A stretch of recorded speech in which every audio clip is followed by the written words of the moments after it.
Alles wat te krijgen helpt met betovering, fantasie, magie en superhelden komt together in het eerste weekend van juli in Park Vijversburg.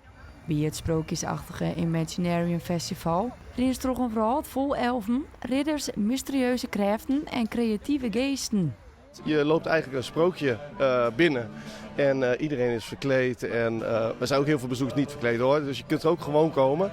Maar je ziet hier wel allemaal verklede mensen. En dat doen ze eigenlijk ook gewoon vanuit huis. Alle bezoekers die naar dit daar komen, delen alle jaar dezelfde pasje. Dus sowieso de variëteit aan mensen. Iedereen is verkleed, iedereen heeft het naar zijn zin. Je hebt fantasy, je hebt ridders, je hebt piraten. Er is heel veel te zien en de mensen zijn altijd heel positief, vrolijk. Iedereen doet zijn ding. Ja, de sfeer hier is hartstikke leuk en dat is toch wel een dingetje wat maakt dat je graag komt.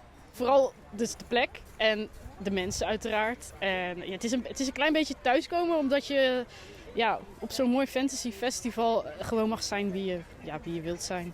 Daar wordt geen judgment geplaatst en het maakt ook niet uit of je niet uit Friesland komt, dat is ook heel fijn. Vlinne hier wie het de meest succesvolle editie is. Ik dit hier liggen de verwachtingen heeg. Ja, we gaan hem overtreffen. Het terrein is nu ook eigenlijk een stukje groter geworden. Dat was onbedoeld, maar daardoor een hele andere dimensie weer gekregen. En zo ziet, er komen nog steeds heel veel mensen binnen. Dus het groeit.